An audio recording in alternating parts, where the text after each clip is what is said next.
Dizem que existe uma noite no ano em que o véu entre o mundo dos vivos e o dos mortos se torna tão fino que quase se rasga. Uma noite em que as almas esquecidas voltam a caminhar entre os homens, em que as fadas abandonam os bosques e os demônios se escondem sob máscaras humanas. Essa noite tem muitos nomes: Véspera de Todos os Santos, Samhain, Dia das Bruxas, mas, para a maioria das pessoas, é simplesmente Halloween. Há muito tempo, quando o calendário ainda seguia o ritmo das colheitas e o homem vivia à mercê das estações, os antigos celtas observavam o céu com temor e reverência. O verão se despedia, o frio se aproximava, e a terra, que até então dava frutos, começava a adormecer. Era o fim de um ciclo, o tempo dos vivos, e o início do domínio da escuridão. Nesse momento de transição, acreditavam eles, os portões entre este mundo e o outro se abriam.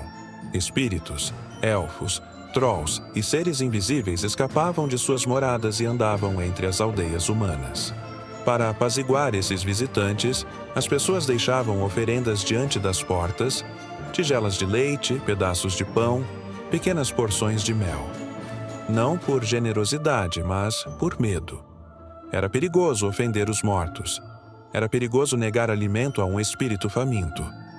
Fogueiras eram acesas nas colinas, não apenas para afastar o frio, mas para manter afastados os seres das sombras. E enquanto as chamas crepitavam sob o céu escuro, as pessoas dançavam, contavam histórias e pediam proteção para o longo inverno que se aproximava. Esse festival chamava-se Samhain, e ele marcava o fim do verão e o começo do tempo dos mortos. Com o passar dos séculos, outro tipo de fé se espalhou por aquelas terras.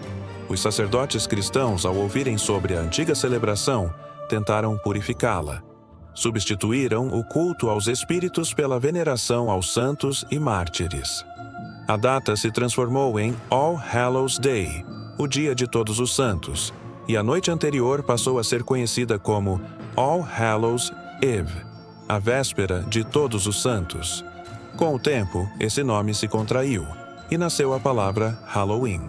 Mas, apesar dos novos rituais, o antigo espírito da festa sobreviveu.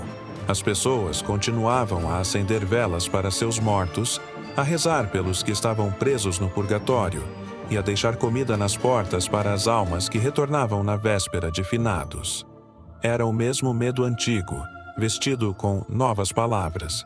O mesmo desejo de honrar e aplacar o que não se compreendia. Com o tempo, essas tradições se misturaram a costumes populares. Crianças pobres começaram a bater de porta em porta pedindo pão e frutas em troca de orações pelas almas do purgatório. Algumas levavam lanternas improvisadas, nabos escavados, com brasas acesas dentro, símbolos das almas perdidas e, ao mesmo tempo, talismãs contra maus espíritos. O brilho dessas pequenas chamas era a lembrança de que a morte podia visitar qualquer um, a qualquer instante. Séculos mais tarde, quando uma terrível fome assolou a Irlanda, milhões de pessoas abandonaram suas casas e atravessaram o oceano em busca de vida nova. Levaram consigo suas memórias, suas preces e suas histórias. E também levaram o Halloween. Nos Estados Unidos, essa noite ganhou nova forma. As lanternas de nabo tornaram-se abóboras. As orações, travessuras, os disfarces que antes serviam para enganar os mortos, transformaram-se em fantasias coloridas. Mas, no fundo, a essência era a mesma. A convivência momentânea entre o mundo dos vivos e o dos mortos. A cada ano, o Halloween cresceu, tornou-se espetáculo, comércio, festa. As velhas histórias dos celtas e os ritos cristãos deram lugar a filmes de terror, doces e fantasias. Ainda assim, mesmo nas luzes artificiais das cidades, o eco antigo permanece. Há quem jure sentir uma presença quando o vento sopra frio na véspera do Dia de Todos os Santos. Há quem diga que, entre as risadas das crianças mascaradas, há vozes que não pertencem a este mundo. Hoje, o Halloween se espalhou por todos os cantos do mundo. No Japão, mistura-se com os fantasmas dos samurais. Na América Latina, cruza-se com o Dia de los Muertos. E no Brasil, divide espaço com o Dia do Saci. Lembrando que, em cada cultura, os mortos têm seu próprio modo de voltar. Talvez, em alguma esquina silenciosa, o saci, o curupira ou uma velha alma penada caminhem lado a lado com bruxas, vampiros e fantasmas importados. E quem sabe? Talvez essa mistura diga mais sobre nós do que imaginamos. Porque, no fundo, o Halloween nunca foi apenas sobre fantasias e abóboras. É uma lembrança, uma confissão silenciosa de que o medo e a fé caminham juntos. De que o passado nunca está totalmente morto. E de que, uma vez por ano, os mundos voltam a se encontrar. Quando a noite cai e o último doce é entregue, quando as ruas silenciam e o vento sopra frio pelas frestas das janelas, é nessa hora que o verdadeiro Halloween começa.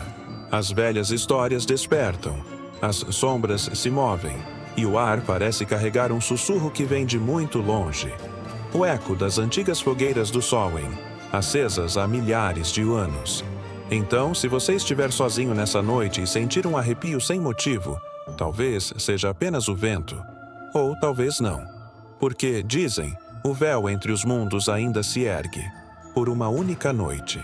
E nesta noite, assim como os vivos se lembram dos mortos, os mortos jamais se esquecem dos vivos.